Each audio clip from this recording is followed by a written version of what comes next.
Good morning. Good morning, everyone. Welcome to Hack Shack Studios. RT Bear here. 35 year. I got to figure out this 35, 36, 37. Who knows? Who knows at this point? Comic book veteran. I have been drawing, inking, and writing comics for most of my life, actually almost all my adult life. So welcome to my studio. What it is, I know you guys have criticized and rightly so that I have to spruce this place up a little bit, but I assure you, this behind me is the most boring wall in the studio. Well, sort of. Hey, we got Jay Lee. We got Jay Lee in the chat. Morning, Art. How are you, Jim? How are you, Jim? Hey, how are you, Leroy? Black Rose Comics, how are you? Drop Dead. I'm not even going to attempt. Emmett? What's up? What's up, Emmett? Is that how you spell Emmett? I don't know. Emmett? Jim Lee says, nope, James, not Jim. Ooh, he's grown up now. He's all grown up. Mr. K, he's fitting the bill. And tonight, Mr. K is whatever. Anyway, I'm going to start off the show different. I have, let me see if I can do this. I'm going to show you something. This happened the other night, and I think you guys will like it. I think you guys will like it. All right, let's go. We're also going to have Edwin the Ace. So let's see. Are you guys seeing this? Yes, this is a raccoon in the backyard. This is the back door. This is like the kitchen door. That's the garage in the background. And this little critter came right up and was scratching at the door. And I think it's a baby, or at least a younger raccoon. And it was very brave and very trusting. And so we just kind of sat there for a long time and just looked at each other. And then we got some turkey, and I would crack the door open a little bit and slide the turkey out, and he would eat it, or she would eat it. I don't know what this is, other than being adorable. There's from our point of view. Yeah, so we were just getting ready to, close out the house, turn out all the lights, and go to bed. And then Pamela saw this little thing looking in the window. We call it Rocket. I know it's not very original, but that's what we called him. Look at his little paws on the door right here. Yeah. Pretty, oh, that's not it. That's something else. I have a video here. Hold on. Let me see if I can find it.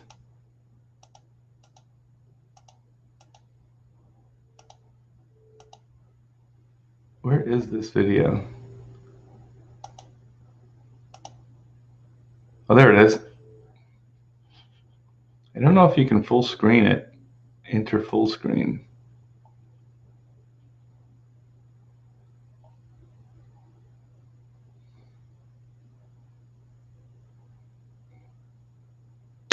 It was very brave and very trusting, like when I cracked the door open and everything.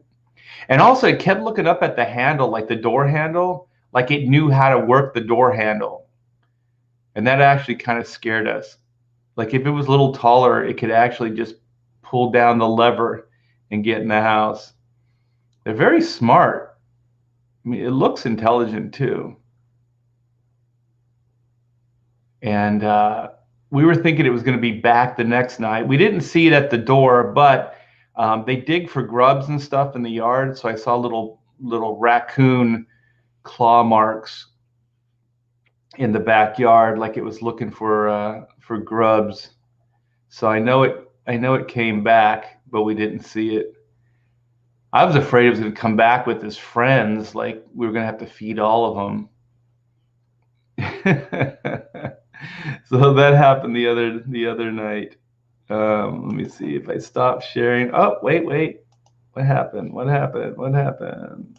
Let's see. Oh shit. What am I doing? Stop sharing ScreenYard. Did I come back? Am I back? I don't know. I felt like I was traveling to another dimension. Yeah, pretty cool. Um, like women and stuff like that. Like Pamela just lost her mind. She was like, "Oh my God, it's so adorable." Uh, yeah, I think it was a baby. Don't feed him, Art. Yeah, yeah, yeah. I figured that as much. Yeah, I made it back. It's a Texas coon. That's pretty funny. Yeah, I'm gonna send. Before I go any further, I should send Edwin the Ace. I should send him a link since we're gonna have him on. But I wanted to show you little rocket. The rocket's red glare. The bombs bursting in air. There you go, Edwin the Ace. Acevedo. Acevedo.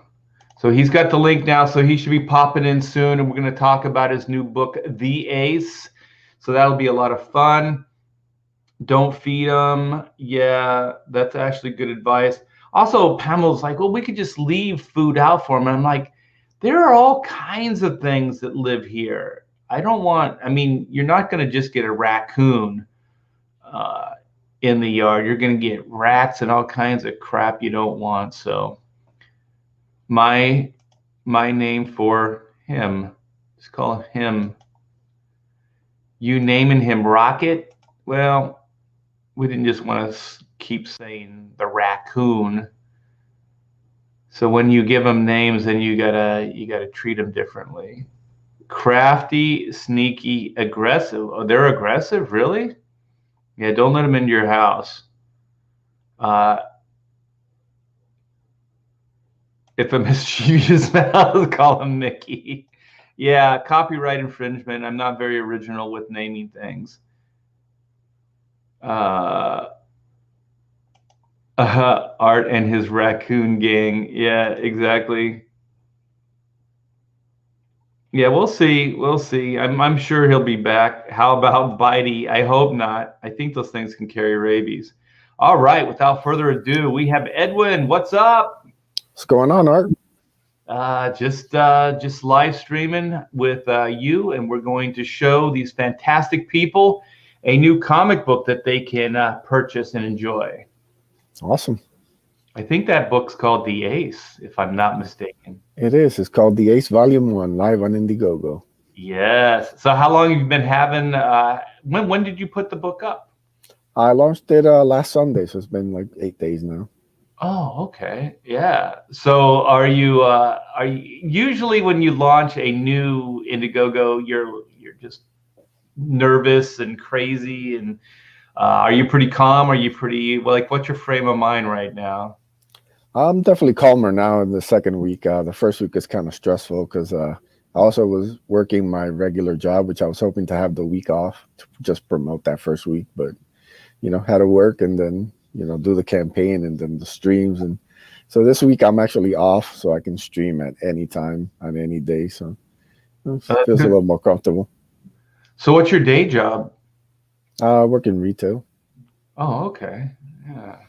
You gotta like deal with the customer, so you're fully acquainted with what that's like. So that's what this crowdfund's all about, is bringing it to the people and listening to them and giving them good products. So you know what that's all about. So so what led you up to your creation of the Ace and Indiegogo? Yeah, so I'm a lifelong comic book fan. I grew up on them. Where when I came to the States around so I was like 7 or 8. I came from Puerto Rico, so I didn't know any English or anything. So comic books were kind of like my outlet. Most of them I would, because I didn't know what any of the words were saying. I would just look at the images. Growing up on Spider-Man and X-Men and stuff, but I still love those comics, and they're a big motivation to kind of learn English and kind of figure out what these comics are saying. So I think they always had like a big influence in my life. And, even as I've gotten older, I still would collect a lot, mostly kind of when I got older, I became more of a DC fan with everything that's going on with that. But yeah, I've always been a comic book fan. And then, once I discovered Comicsgate, I kind of, saw that there were no barriers to creating. When I was younger, I had dreams of being an artist. I had dreams of, I wanted to go to the Kubert school. I wanted to join the Marvel bullpen, all that kind of stuff that everybody else did. So yes, now when Comicsgate became a reality, I'm not an artist, but I think I know I like to tell stories. I've always written little short stories and ideas and stuff, and once Comicsgate kind of became a reality and people were crowdfunding books, first time creators, it kind of gave me that kind of go ahead to start working on my own. Yeah, yeah. So going back a little bit, when you were young and you moved to this country, uh, English wasn't your first language. So it's funny because I was born and raised in the U.S. and I have a similar story, but it was just like I started picking up comics before I could read. You know what I mean? So then, you'd find anybody you could to read stories to you. So it was kind of like my, how like little kids have picture books, what their parents would read to them before they go to bed, stuff like that. Mine was always comic books. And then, like you said, like it encouraged you to learn English so then you could read the comics for yourself. I remember the same thing was a big inspiration just to learn how to read. And then I remember as I got older, there would be words that would challenge me that I wouldn't know the meaning of. So then I would look up those words. And so, not that I have a great vocabulary, but I have a better vocabulary because of that. I would Yeah, look at those words and I'd find out what they meant and stuff like that. And it was pretty fun. It was pretty interesting. And I think if it wasn't for comics, um, I probably wouldn't have learned much of anything because it was the only thing that actually got through to me at a young age, that inspired me to read. And like you, the images always backed up the words. So, if you're a first time reader, it made it a little easier, or if, English was your second language. So that's neat. Yeah. yeah, definitely. Anybody who's read Claremont's X-Men knows there's a lot of interesting dialogue and a lot of different words that he uses and stuff. So it definitely helped. I think, like you said, improving the vocabulary, just kind of seeing different phrasing and wording. There's a lot more to these comic books. I think people really underrate them, but I think especially for kids who don't read, if you're not like a book reader, give them some comics, man. Let them really kind of get into the dialogue and the different words and everything. And if they don't know something, they can look it up. That's also part of it. Yeah, a teacher gave me Daredevil #2. I mean, Oh, I'm an nice. older guy, but she gave me Daredevil #2, and I still have it. So she was like, "Yeah, you should try this." And I think I probably did a short report on it. I'm sure there was some kind of baggage attached to it. You know what I mean? Like, Yeah. read this, and then you can have it if you write me a report on it or something. Yeah.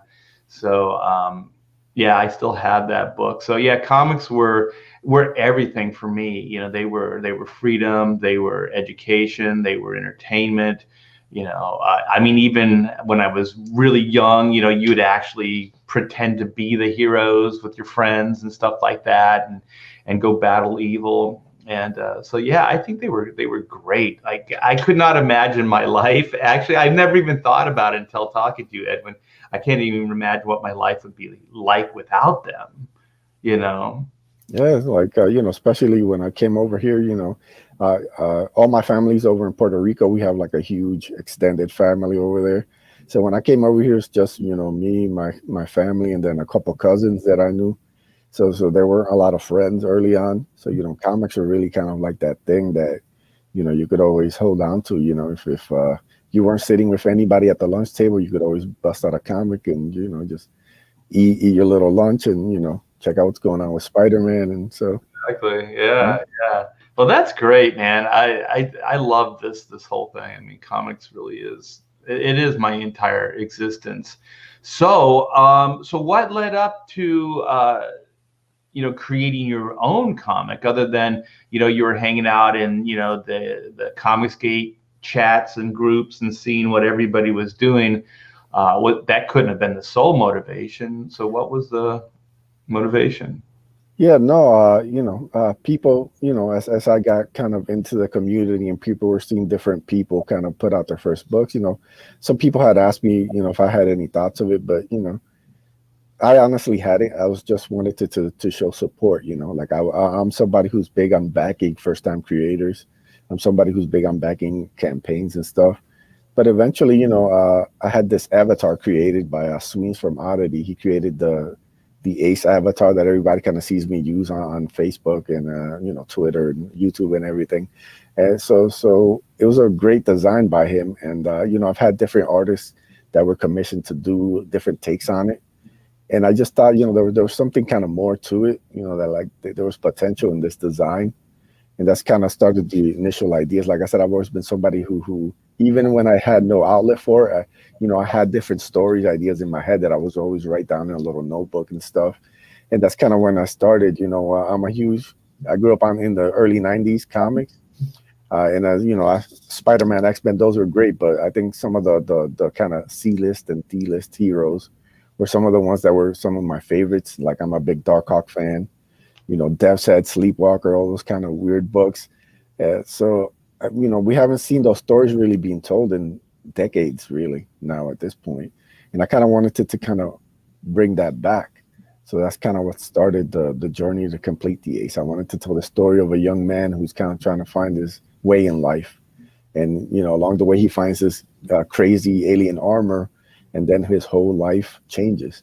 Because David, who's the main character, David Diaz, he lives in a normal world like ours.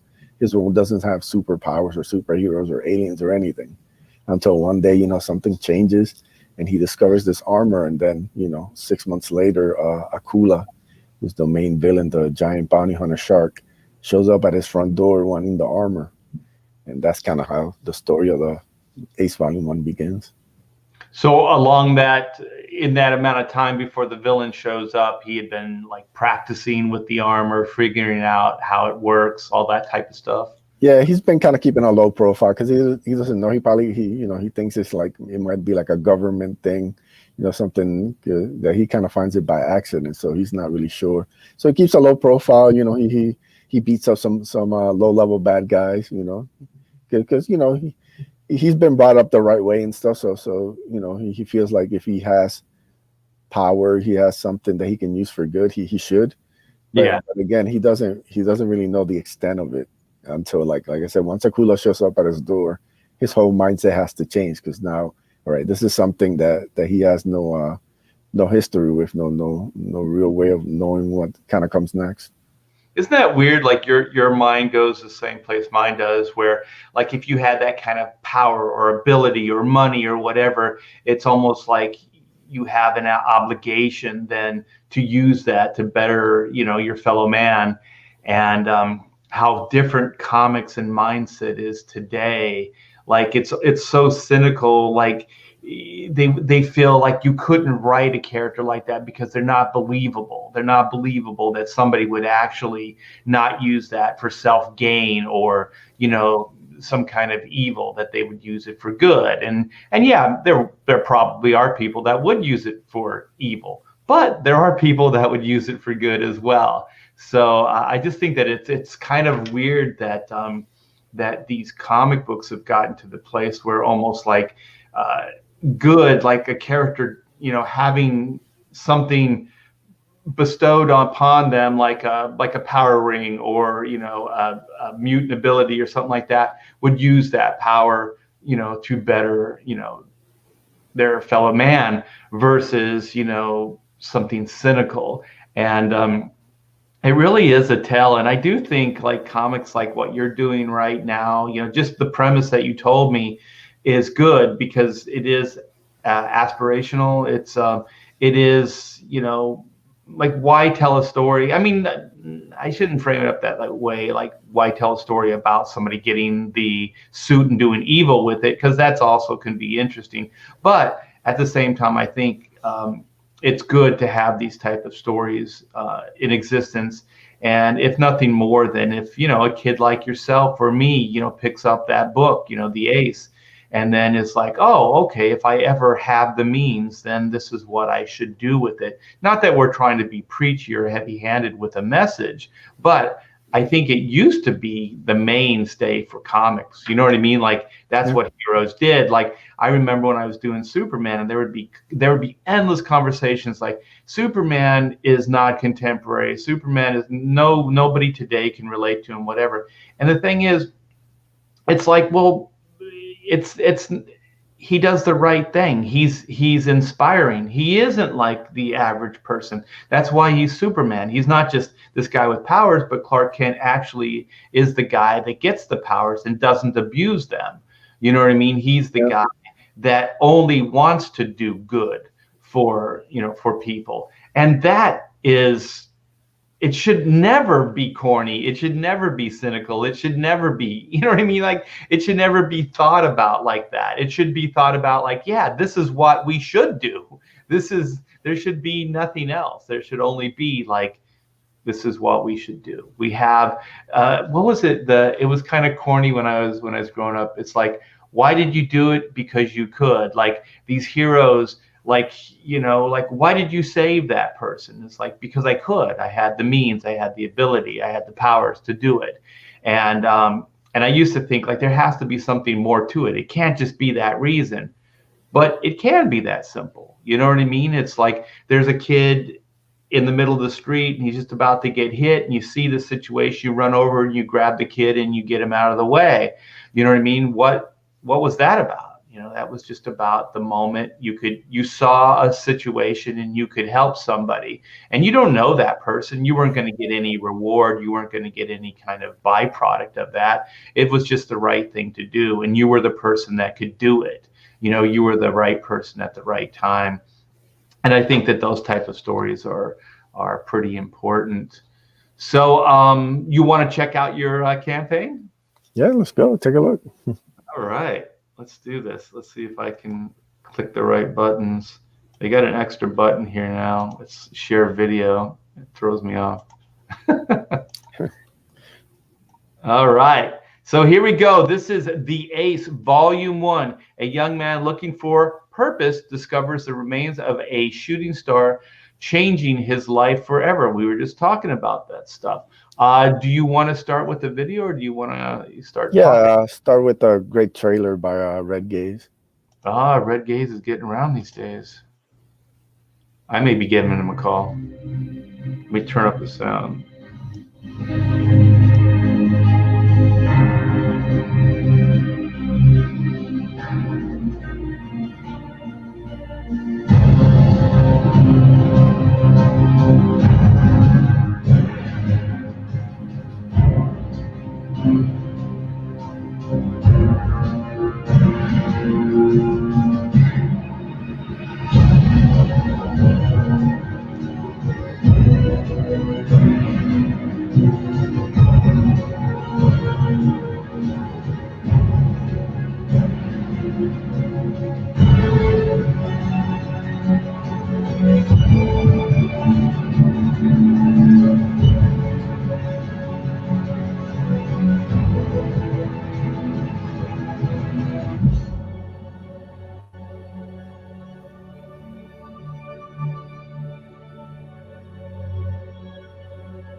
Wow. That was very cool, man. I love every time I watch it, it always brings a smile on my face. Red just completely did a great job with it. And he gets like the tone, that kind of like, he calls it a sci-fi adventure. I'm like, yeah, it pretty much ends up being that. So Yeah, and then when weird shows up, I'm like, yeah, and then you get to see a shark bounty hunter looking dude, and you're like, yes, this is what comics is all about. yeah, but I can't beat that. Yeah, exactly. So you've been up a week. You're 3,340. You have 92 backers. That's really, really great. Have you written a comic or done comics before, or is this your first? I don't know. This is my first one. When I was young, like I said, my dream was always to be an artist. So I would always be writing down different stories. I had my own kind of rip-off characters. I used to write notebooks full, up to like high school. But once I realized that I wasn't going to be the next Will Sportatio. That wasn't exactly going to be my role in life. So kind of went away. But like I said, I always wanted to tell stories and different ideas I've always had through the years. So it's been great to kind of be able to make them happen. Thanks to comics. So you're the writer creator. Who's your artist?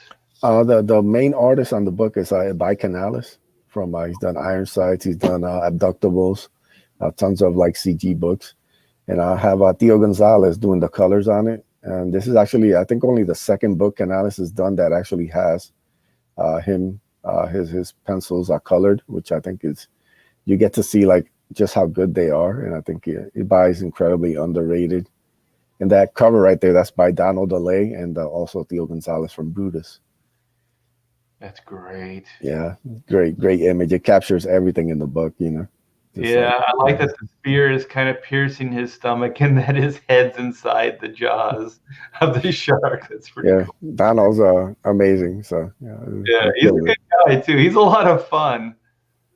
He's kind of, his sense of humor is dry and it's a little caustic, but I like it.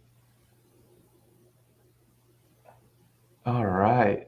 So you have two artists on it? Is that what you were saying? It's actually the main story is Ibai does the pencils and Theo does the colors. Okay, I got it. Yeah, just like I said, anybody who's followed Ibai knows that most of his work is usually either black and white or gray tones. So it's great to see, like, he does great expressions in people's faces and stuff. I think I love that last panel there. You see like David's kind of worry, and then his mom's kind of like, you see like the care she has for him, So well, it's the reveal. It's the like, Mom, it's me. It's your son. Yeah, so that's cool. And she's gonna kind of like, whoa, what's going on? It's like, no, it's me, Mom. It's me. And then I think I love what Theo what he does. Like you see him actually he colors Donald DeLay by Canales. He also does a pinup for Jim O'Reilly, and you get to see like his variety. And I love how like you see like the brighter kind of tones when when it's in current time he's a hero, and then this is like a flashback, so it's a little kind of darker.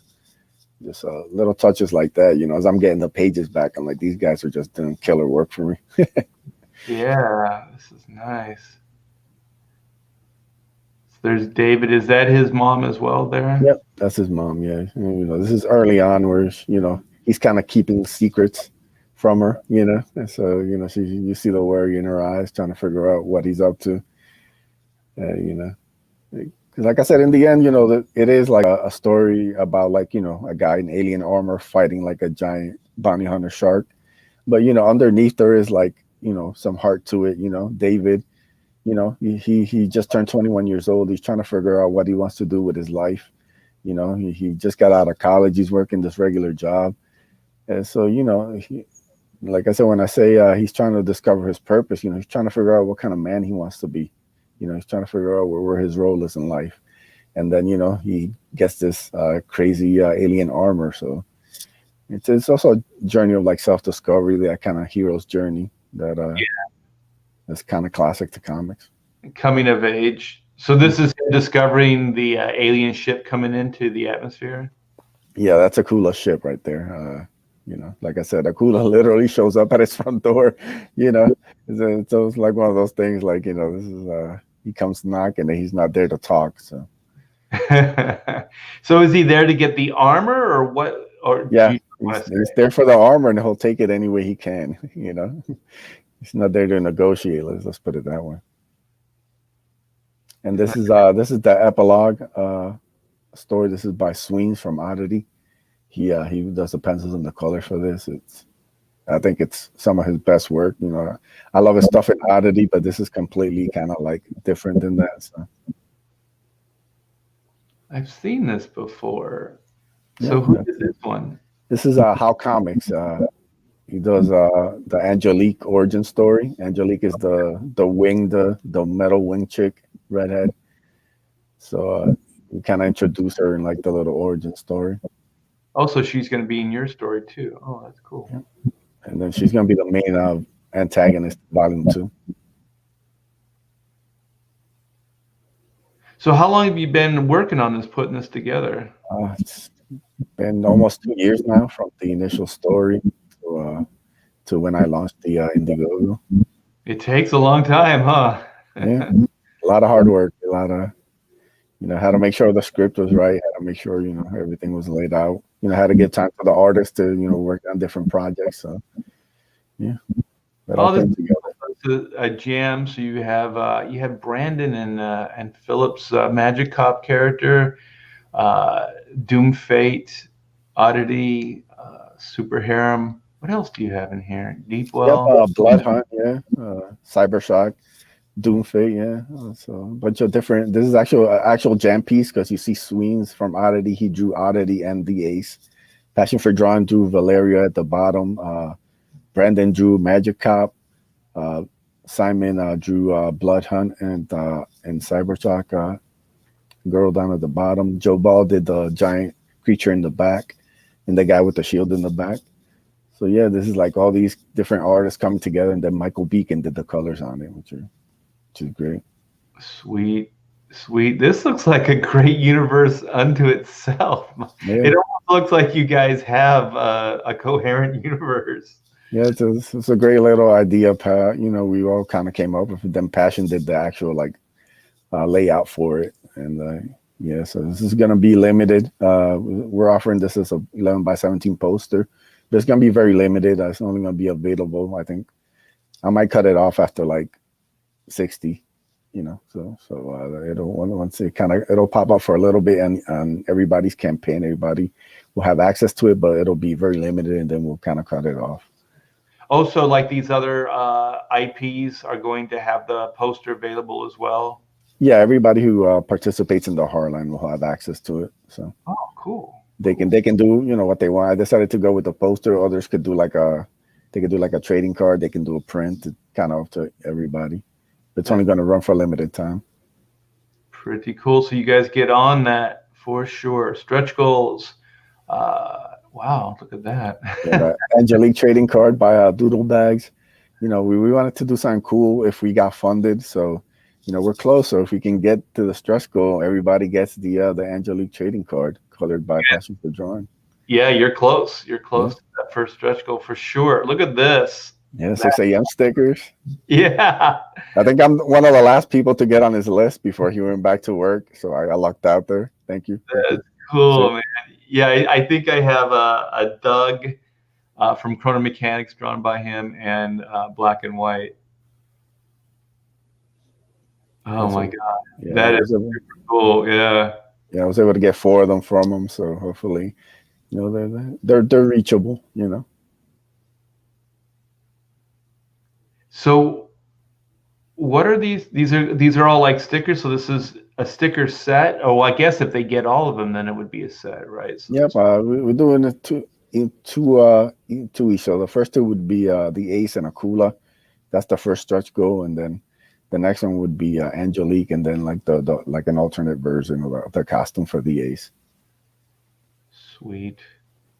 Then we'll see that right there. That's that Jim O'Reilly print. That's also colored by Theo Gonzalez, and that's by Jim O'Reilly. It's I call it the Kaiju print. So yeah, it's a bit of a sneak peek into the future. You call it, So you guys are gonna get this to 5,000. Look at this. This is great. Beautiful. You're gonna get this for free, right?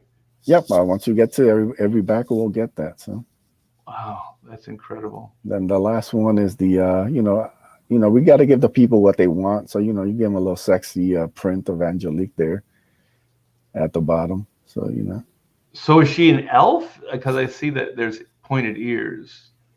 she has there's like a alien race that's similar to elves. Yeah. Oh, okay, okay.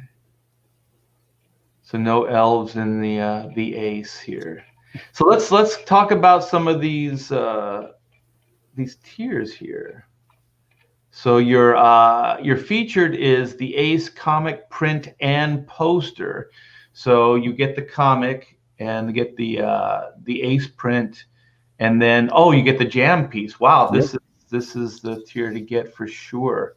Yeah, and that the print is by Mike McMahon from U.S. Assassin. He did a great, beautiful, colored by Simon Simpotier, and it's comic size, so it's a really nice kind of piece. So.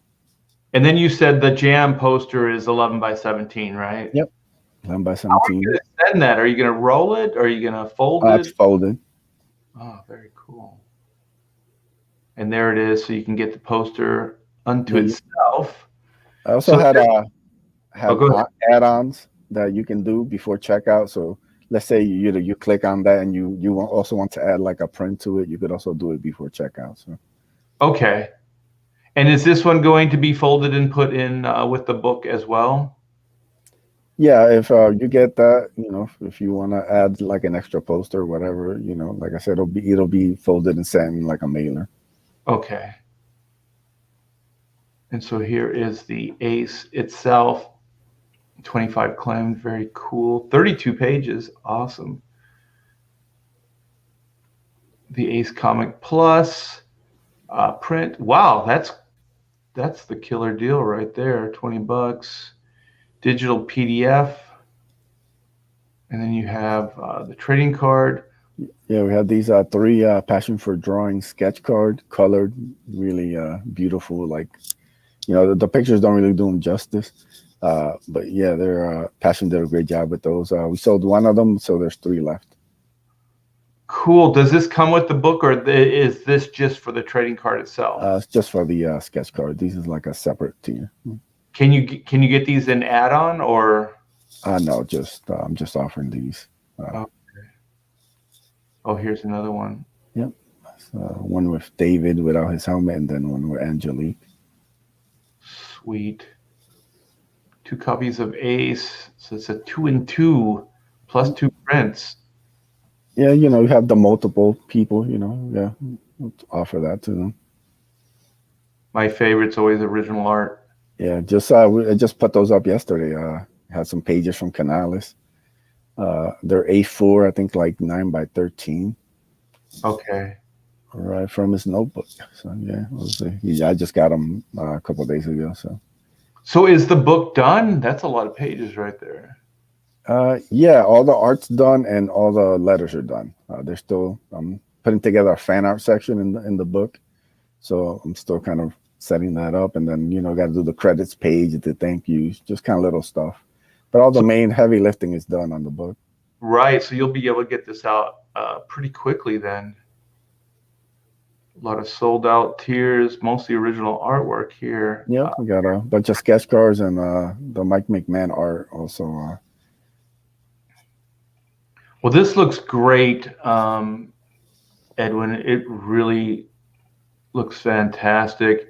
And you guys get on this. There's a link in the description for the Ace. This is a labor of love. Edwin has put his heart and soul into this project. It looks fantastic. If you like good, just comic book, action adventure, it looks like this thing's going to deliver. And it should ship pretty quickly. What is your ship date on this? We have it at July. If we can get it out early, we will. But anybody who's dealt with the post office lately, has known the kind of delays and kind of stuff that's going on. Especially, I'll be placing a lot of orders for like proofs and stuff, so that it's taking about twice as long as it used to take to get stuff these days. So. You just want to have a little buffer there just in case. Yeah, well, that's a pretty good date. I mean, July's not bad, and like I said, the book looks fantastic. It looks like you've done everything right. So is this a one and done, 32 pages, or is it like serialized, like, Yeah, cliffhanger ending and then it continues with yeah. another? My dream would be to have it be an ongoing. Like I've already written the script for volume 2. I've sent it to Canales. He's ready to work on it in the spring. If we get funded. So, I have a lot of story ideas and different, like, Akula has kind of taken off. Every time I show some art from him, people love him. So, I'm working on some stuff for like to kind of expand his origin and stuff and kind of have some fun with him. And I think people are really gonna dig Angelique. I think she has like a great kind of like debut in the second issue, So So yeah, does she is she in the first issue, or is it? yeah, we tell her origin story. We kind of set her up and then we introduce her in volume 2. Okay, so I have a feeling this thing's going to get intergalactic pretty soon. Yeah, it's gonna be fun. Yeah, yeah, yeah. So it's gonna go beyond the Earth's atmosphere. Yeah. So is there anything else you'd like to add? No, I More. just want to say thank you to everybody in Comicsgate. When I launched it, it seems like everybody decided to launch during that week. So I was a little worried, but yeah, everybody's been great. Everybody supported. So thank you guys. If you get a chance, please back the Ace. We're close to getting funded. You will get that very, very cool Angelique trading card to all backers once we hit funding. And then, if we get a little further, we'll try to get people as much bang for the buck as possible. So, yeah, go and support. And if you already backed and everything, we always appreciate the shares, the retweets. If you're on social media, if you're on Minds or Facebook or whatever, just share it out. Let people discover it. You never know who's gonna give a click and who's looking to buy a comic these days. So, Yeah, yeah. definitely. Yeah, yeah. We cannot understate the the support of this community. So you guys tweet all your social media, Facebook, whatever. Yeah, help get the word out for the Ace, because this is like stuff you can't. It would this for an advertising budget, it would be so monumental, expensive to pay for. What was that? Oh, that's my little notification.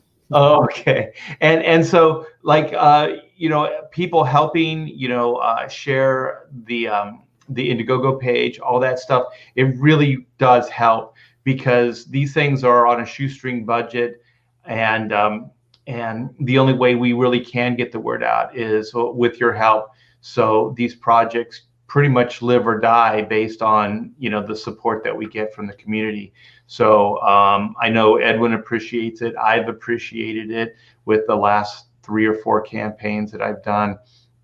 So yeah, we cannot do it without you guys. So this is definitely, like, you guys are the funders, like the producers, and then we deliver the movie or the comic or whatever it is for you guys. So yeah, it just can't be done without you guys. So when are you thinking of? Do you have plans for a follow up? Yeah, I would love to get one of these out a year. Canales is pretty quick once, I can kind of lock him down and, he's done with other projects. So it's definitely doable to around maybe springtime next year.